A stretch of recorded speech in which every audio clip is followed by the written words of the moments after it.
Hi friends, welcome to my channel. ನಾನಿವತ್ತು carrot ಒಬ್ಬಟ್ಟು ಮಾಡ್ತಾಯಿದ್ದೀನಿ. ಹೇಗೆ ಮಾಡುವುದಂತ ನೋಡೋಣ ಬನ್ನಿ. 1 ಬೌಲ್ ಕ್ಯಾರೆಟ್, ಮೈದಾ, ಸಕ್ಕರೆ, ಗೋಡಂಬಿ, ಬಾದಾಮಿ, ಡ್ರೈ ಕೋಕೋನಟ್, ಆಯಿಲ್, ಏಲಕ್ಕಿ ಪೌಡರ್, ತುಪ್ಪ.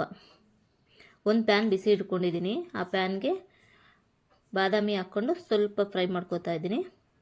ಡ್ರೈ ರೋಸ್ಟ್ ಮಾಡ್ಕೋತಾ ಇದ್ದೀನಿ. ಇವಾಗ ಆಗಿದೆ. ಒಂದು ಬೌಲ್ಗೆ ಶಿಫ್ಟ್ ಮಾಡ್ಕೋತಾ ಇದ್ದೀನಿ. ಮತ್ತೆ ಪ್ಯಾನ್ ತೊಗೊಂಡು ಅದೇ ಪ್ಯಾನ್ಗೆ ಗೋಡಂಬಿನ ಬಿಸಿ ಮಾಡ್ಕೋತಾ ಇದ್ದೀನಿ.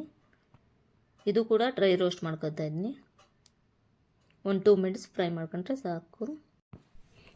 ಗೋಡಂಬಿ ಕೂಡ ಫ್ರೈ ಆಗಿದೆ. ಈ ಒಂದು ತಣ್ಣಗಾದ್ಮೇಲೆ ಒಂದು ಮಿಕ್ಸಿ ಜಾರ್ ತೊಗೊಂಡು ಬಾದಾಮಿ ಗೋಡಂಬಿ ಹಾಕ್ಕೊಂಬಿಟ್ಟು ಪೌಡ್ರ್ ಮಾಡ್ಕೊತಾ ಇದ್ದೀನಿ.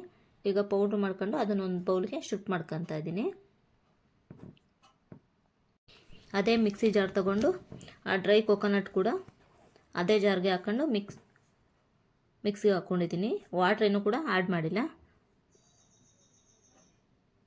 ಅದು ಕೂಡ ಶಿಫ್ಟ್ ಮಾಡಿಕೊಂಡೆ ಒಂದು ಬೌಲ್ಗೆ. ನೆಕ್ಸ್ಟ್ ಅದೇ ಮಿಕ್ಸಿ ಜಾರ್ ತೊಗೊಂಡು ತುರಿದಿರೋ ಕ್ಯಾರೆಟ್ ಹಾಕೋತಾ ಇದ್ದೀನಿ. ಅದು ಕೂಡ ವಾಟ್ರು ಏನು ಆ್ಯಡ್ ಮಾಡ್ದಿರ ಡ್ರೈ ಆಗೇ ಮಿಕ್ಸಿಗೆ ಹಾಕ್ಕೊಬೇಕು. ನೋಡಿರಿ, ಈ ಥರ ಸಾಫ್ಟಾಗಿ ಬರಬೇಕು. ಇವಾಗ ಆ ಮಿಕ್ಸಿ ಮಾಡಿರೋ ಕ್ಯಾರೆಟನ್ನ ಒಂದು ಬೌಲಿಗೆ ಶಿಫ್ಟ್ ಮಾಡ್ಕೊತಾ ಇದ್ದೀನಿ. ಮತ್ತು ನೆಕ್ಸ್ಟ್ ಕೂಡ ಇರೋದನ್ನು ಕ್ಯಾರೆಟ್ ಅದೇ ಥರ ಮಿಕ್ಸಿಗೆ ಹಾಕ್ಕೊಂಡು ಒಂದು ಬೌಲ್ಗೆ ಹಾಕ್ಕೋತಾ ಇದ್ದೀನಿ. ಇವಾಗ ಒಂದು ಪ್ಯಾನ್ ಬಿಸಿ ಇಟ್ಕೋತಾ ಇದ್ದೀನಿ. ಒಂದು 2 ಟೇಬಲ್ ಸ್ಪೂನ್ ತುಪ್ಪ ಹಾಕ್ಕೋತಾ ಇದ್ದೀನಿ. ಸ್ವಲ್ಪ ತುಪ್ಪ ಬಿಸಿ ಆದಮೇಲೆ ಮಿಕ್ಸಿಗೆ ಹಾಕ್ಕೊಂಡಿರೋ ಕ್ಯಾರೆಟ್ ಹಾಕ್ಕೋತಾ ಇದ್ದೀನಿ. ಅದು ಹಸಿ ವಾಸನೆ ಹೋಗೋ ತನಕ ಚೆನ್ನಾಗಿ ಫ್ರೈ ಮಾಡ್ಕೋಬೇಕು. ನೀರೇನು ಕೂಡ ಹಾಕಬಾರ್ದು, ಹಾಗೆಯೇ ಫ್ರೈ ಮಾಡ್ಕೋಬೇಕು. ಇವಾಗ ಫ್ರೈ ಆಗಿದೆ. ಅದಕ್ಕೆ ಸಕ್ಕರೆ ಹಾಕೋತಾ ಇದ್ದೀನಿ. ಸಕ್ಕರೆ ಹಾಕ್ಕೊಂಡು ನೀರು ಬಿಡುತ್ತೆ. ಅದು ನೀರು ಡ್ರೈ ಆಗೋ ತನಕ ಕೂಡ ಫ್ರೈ ಮಾಡ್ಕೋಬೇಕು.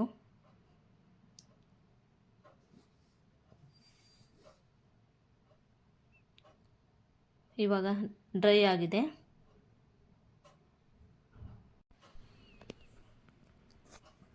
ಇವಾಗ ಫ್ರೈ ಆಗಿದೆ.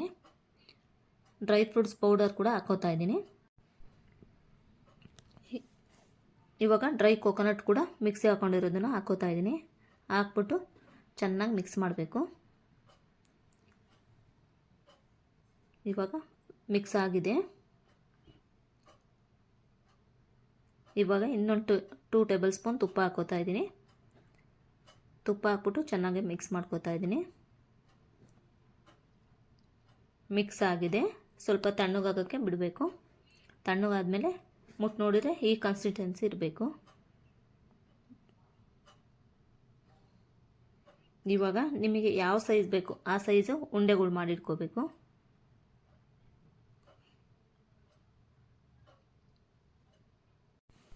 ಇವಾಗ ಎಲ್ಲ ಉಂಡೆಗಳು ಇದೇ ಥರ ಮಾಡಿಟ್ಕೊಂಡಿದ್ದೀನಿ. 1 ಬೌಲ್ ಮೈದಾ, 1 ಚಿಟಿಕೆ ಉಪ್ಪು, ಆಯಿಲ್ ಹಾಕ್ಕೊಂಡು 2 ಅವರ್ಸ್ ಮುಂಚೆನೇ ಕಲಸಿಟ್ಕೊಂಡಿದ್ದೀನಿ. ನೋಡಿರಿ, ಈ ಕನ್ಸಿಸ್ಟೆನ್ಸಿ ಇರಬೇಕು. ನಾನು ಒಂದು ಬಟರ್ ಕವರ್ ತೊಗೊಂಡಿದ್ದೀನಿ. ಬಟರ್ ಕವರ್ ಇಲ್ಲ ಅಂದರೆ ನೀವು ಬಾಳೆದೆಲೆ ಕೂಡ ಯೂಸ್ ಮಾಡ್ಬೋದು. ನಮ್ಮ ಹತ್ರ ಬಾಳೆದೆಲೆ ಇರಲಿಲ್ಲ, ಹಾಗಾಗಿ ಕವರ್ ಯೂಸ್ ಮಾಡಿದ್ದೀನಿ. ಆ ಕವರ್ಗೆ ಸ್ವಲ್ಪ ಆಯಿಲ್ ಹಚ್ಕೊಂಡು ಕೈ ಕೂಡ ಸ್ವಲ್ಪ ಆಯಿಲ್ ಹಾಕ್ಕೊಂಡು ಆ ಮೈದಾ ಕಲಸಿದ್ನಲ್ಲ ಕಣಕ, ಅದನ್ನು ಕೈ ಮೇಲೆ ಸ್ಪ್ರೆಡ್ ಮಾಡಿಕೊಂಡು ಹೂರಣ ಇಟ್ಕೊತಾ ಇದ್ದೀನಿ. ಹೂರಣ ಇಟ್ಕೊಂಡು ನೀಟಾಗಿ ಫಿಲ್ ಮಾಡ್ಕೊಬೇಕು.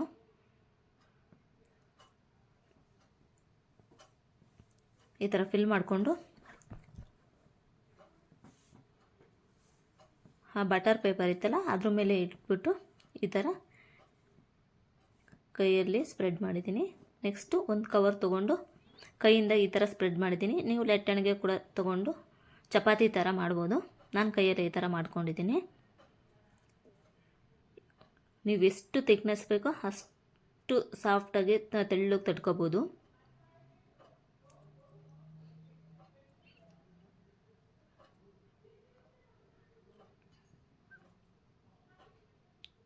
ನೋಡಿರಿ ಎಷ್ಟು ತೆಳ್ಳಗೆ ಬಂದಿದೆ ಅಂತ. ಇವಾಗ ಒಂದು ಪ್ಯಾನ್ ಬಿಸಿ ಇಟ್ಕೊಂಡು ಸ್ವಲ್ಪ ಆಯಿಲ್ ಹಾಕ್ಕೋಬೇಕು. ಸ್ವಲ್ಪ ಆಯಿಲ್ ಹಾಕೊಂಡು ಸ್ಪ್ರೆಡ್ ಮಾಡಿಬಿಟ್ಟು ಇವಾಗ ಬಿಸಿಯಾರ ಹಂಚು ಮೇಲೆ ಹಾಕೋತಾ ಇದ್ದೀನಿ.